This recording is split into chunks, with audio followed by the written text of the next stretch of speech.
Hey there! We will present our group video about ship terminologies. Let's get started. Before we set sail on our exploration, let us familiarize ourselves with the basic lexicon of the seafaring world. The bow refers to the front of the ship, while the stern marks its rear. The port side is on your left when facing forward, and the starboard side is on your right. The deck is the ship's floor, and the hull is the body of the ship below the waterline. Masts are the tall vertical structures that support the sails, and rigging refers to the network of ropes and cables used to control the sails. Now, with these basic terms at our disposal, let us delve into the heart of the ship. The hull, the very skeleton of the ship, provides buoyancy and strength, allowing it to withstand the relentless onslaught of the waves. Imagine the hull as a giant hollow shell, carefully designed to displace water and keep the vessel afloat. There are various types of hulls, each serving a specific purpose. The deck, akin to the ship's skin, provides a working surface and living space for the crew. Section 4. Guiding the giant rudder, propeller and anchor. Steering a colossal ship requires immense power and precision. The rudder, a large submerged blade at the stern, acts as the ship's steering wheel, controlled by the wheelhouse above. Imagine the rudder slicing through the water, altering the flow and guiding the ship's direction. The propeller, located at the stern below the waterline, provides the force that propels the ship forward.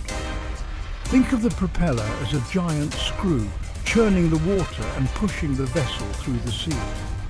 The anchor, a heavy metal hook, provides a steadfast grip on the seabed, preventing the ship from drifting.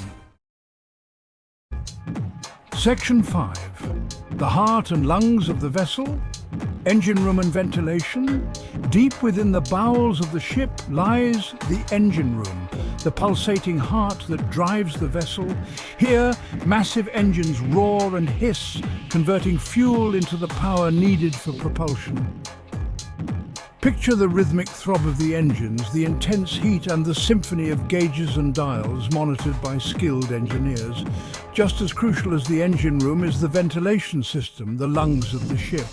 This intricate network of ducts and fans ensures a constant flow of fresh air throughout the vessel, preventing the buildup of stale air and noxious fumes. Bulk. This term is fundamental in the shipping industry. Bulk refers to large quantities of cargo, usually unpackaged like grains, coal or minerals. Picture this: massive quantities of raw materials being transported, a massive heap of coal being loaded directly into the ship's hold. This is a common sight in ports handling bulk cargo. That's bulk cargo for you. It's all about transporting large volumes efficiently. Next, let's talk about break bulk. This is another crucial term in maritime logistics. Unlike bulk, break bulk cargo is packaged or unitized. This means the cargo is divided into smaller, manageable units. Think of items like bags of coffee or crates of machinery. These items are often transported in smaller quantities. These require careful handling and often specialized equipment. Cargo hold is our next term. This is a vital part of the ship's structure.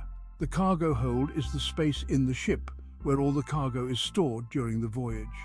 It's designed to maximize storage capacity. It's where everything from bulk to break bulk cargo goes. The versatility of the cargo hold is what makes it so essential. Now let's move to the bridge.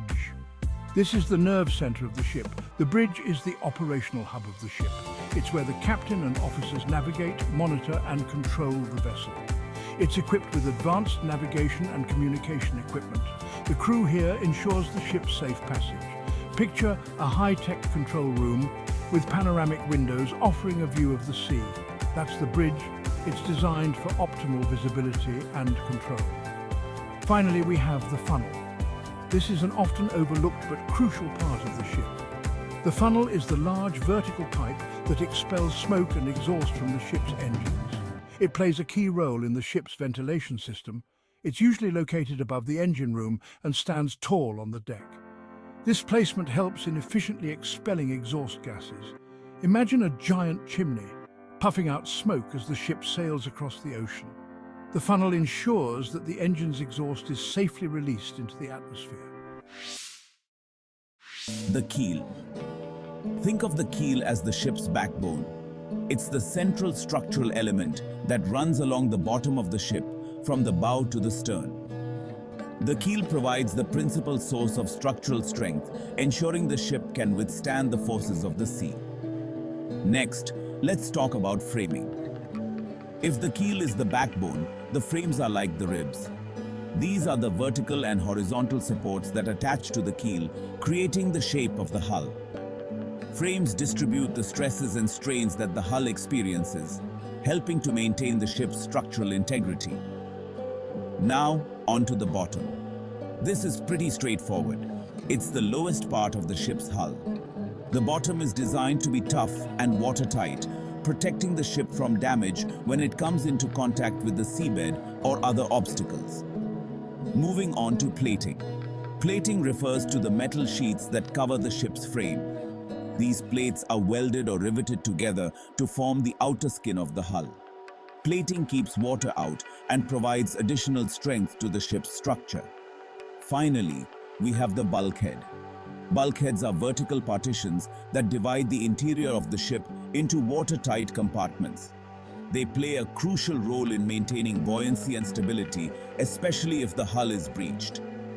In an emergency, bulkheads can prevent flooding from spreading to other parts of the ship, which is vital for safety.